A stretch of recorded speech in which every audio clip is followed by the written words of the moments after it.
Hey folks, Aaron from Beansprout here. For those of you who've been following along, you've noticed I've done more repair and restoration work this year. And part of that is it's just something I'm interested in and don't have a lot of experience with. So every time I work on something, I get some more practice or gain a new skill. But secondly, it's because my historical interest is leading to this in a way. And the third reason is I've got some real hard problems this year with arthritis, and working on these little repair projects is easier on my body than milling lumber and harvesting trees and making instruments all the way from the source. So I'm gonna try to pack in a few more of these projects this year to keep me busy but give my body some rest. So anyway, I thought I would start an instrument and then kind of carry it all the way through with you folks watching. So to begin with, I'm picking from one of these 3 Supertone instruments. Supertone is a Harmony-made instrument sold by Sears and Roebuck. Pretty sure it's Sears and Roebuck. I've seen some in catalog pages. I've fixed up several banjos with that brand, but I've never worked on a uke. I've got 3 of them here. This first one, I believe, is Spanish cedar or mahogany, and it's got a Spanish cedar neck. It's got a simple headstock, and then the frets are set right into the Spanish cedar neck. Nice little rope. It's got a butt joint with a dowel for the neck joint. It's not a Spanish heel like a Hawaiian instrument. And then the second one has got the same headstock, same Spanish cedar neck, but then it's got an applied fretboard with rope and inlay.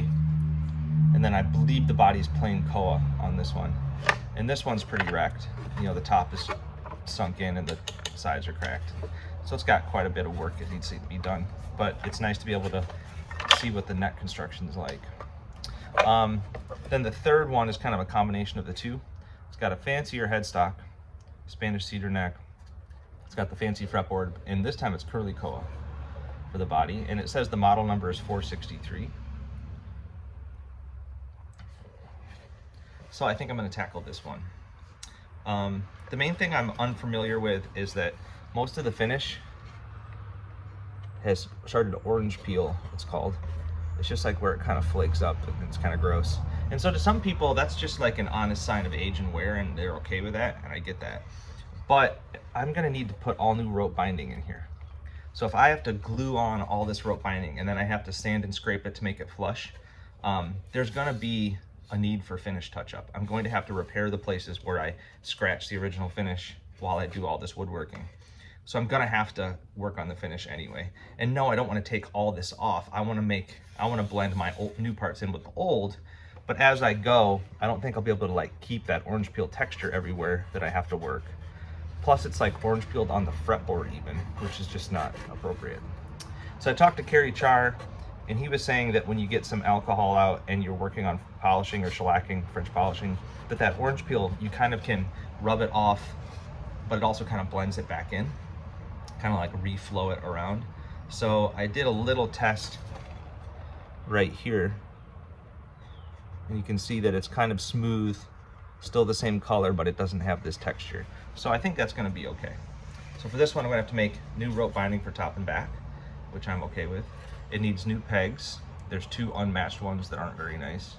Needs a nut. Probably will need work on the bridge. And obviously the fretboard is really gross, and it'll need strings and everything. I believe that all the braces are tight. Oh, there's something inside. Oh, I'm not kidding. It's no one's stash, unfortunately. This looks like the koa nut,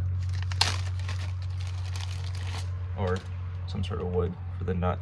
Well, I still probably make a new one. Maybe I'll use this one. That's kind of funny. I seriously didn't plan that. Anyway, I think that the braces are probably, oh nope, there is a broken brace. Okay, well, I'll have to clamp that brace. So the question will be whether I take the back off or whether I clamp the brace through the sound hole. We will have to wait and see. So yeah, this is going to be the project. That's kind of the evaluation step, and I'll just start tackling it one project at a time. I'll probably actually do the binding first, because that kind of seals up the box and makes everything strong, and then I can probably repair the bracing, unless I decide to take it off. I don't know yet. Anyway, that's the project. So thanks for tuning in. Cheers.